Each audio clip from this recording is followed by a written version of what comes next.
اقرأ باسم ربک الذی خلق.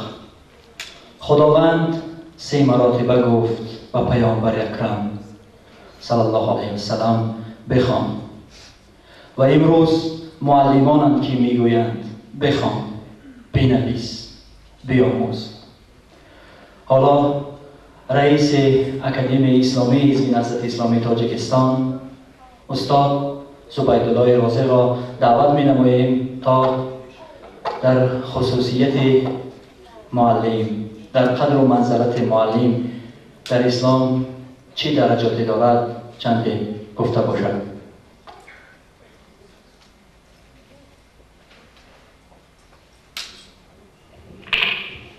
السلام علیکم و رحمت الله و برکاته.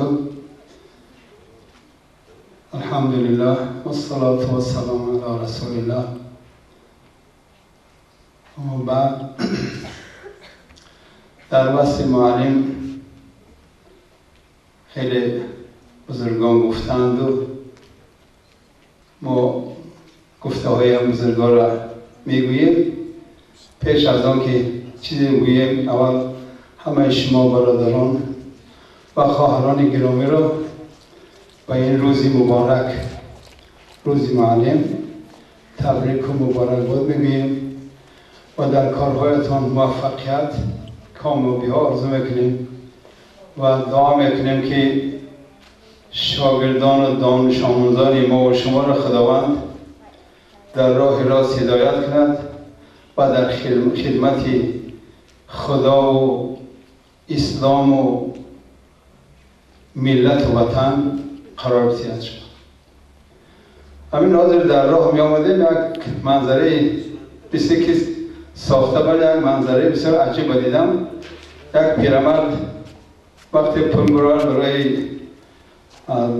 همون راننده دادم، یک جوان از پیش پولم کسگر داده، گفت که شما استاد مایه پولی همون پیرمرد داد. اون کس معلم بوده است. خیلی خرسند شد معلم. این البته من حس کردم که او یک سامانی چکیرا نداشت، اما همین که گفت شما معلم باید ما شما را احترام میکنیم، سر همون معلم به آسمان رسید.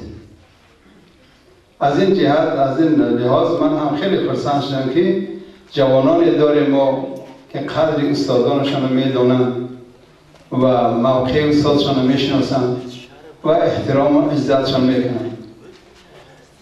ما دیگر پیغمبر خداوند در قرآن کریم در چندین جا وصف پیغمبر میکند و در به همین قریب یک مضمون قد میگه که کما ارسلنا فیکم رسولا منکم یتلو علیکم آیاتنا و یزکیکم و یعلمکم الکتاب و الحکمه و یعلمکم ما لم تکونوا تعلمون. یعنی همچنان که خداوند در بین شما پیامبر از خود شما فرستاد که شما را تربیت میکند، تعلیم میدهد، علم و حکمت تعلیم میدهد، کتاب خدا را تعلیم میدهد و چیزهایی را میآموزاند و شما تعلیم میدهد که شما نمیدانستید. و این وقتی ما با مضمون این آیه نگاه میکنیم، دقت میکنیم، اگر درست‌تر نظر کنیم میبینیم که معلم دوام دهنده کار پیامبرانند.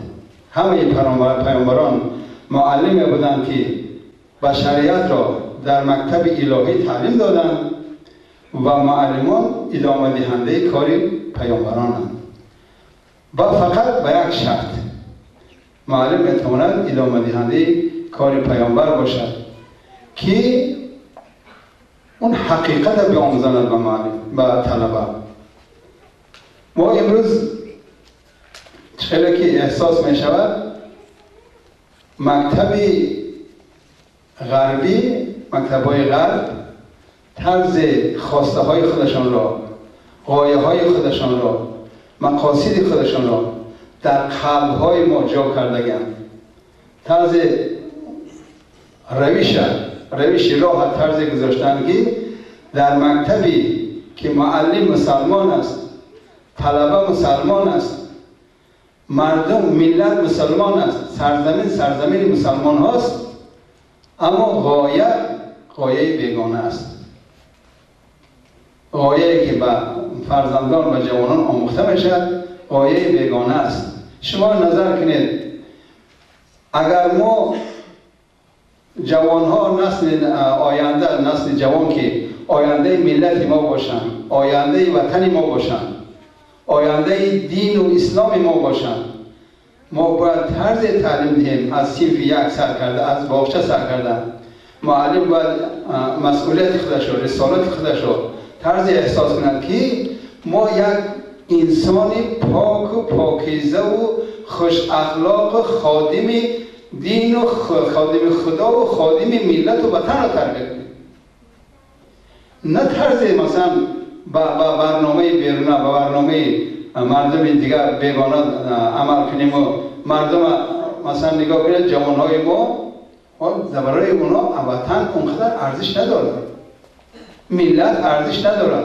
حالی دین در جای خودش بیستد، اسلام در جای خودش بیستد، ما اسلام رو کاریم اخرم برای وطن، برای ملت خودش ناموس ندارد، برای خودش ناموس ندارد. بعضی جوانها، اگر بعض همه جوانها نیستن، جوانهای خوب هم داریم، جوانهای صاحب ناموس و صاحب حمیت هم داریم، اما بعضی جوانها، بعضی خواهرانی هستند، جوان دخترانی هستند که برای خودشان ناموس ندارند، یعنی قدر خودشان نمیدانند. این همه چی مسئولیت معلم است. اول که پدر و مادر، بعد مسئولیت معلم است. معلمان عزیز ما اگر رسالت خودشان رو بشناسند در جامعه یگان قشر و قدر به معلم رسیدن نمیتونن، برابرش نمیتونن. از شما امید دارم، در شخص شما، از تمام معلمان جمهوری و کشور عزیزمان آرزو دارم که همین یعنی معلمان ما همه خیلی فرزندهای با ایمان، خدا ترس، پاک و پاکیزه، وطن دوست، ملت دوست و صاحب کرامت تربیت کرده به مردم و کشور تقدیم کنند. و آخر دعوانا الحمدلله رب العالمین.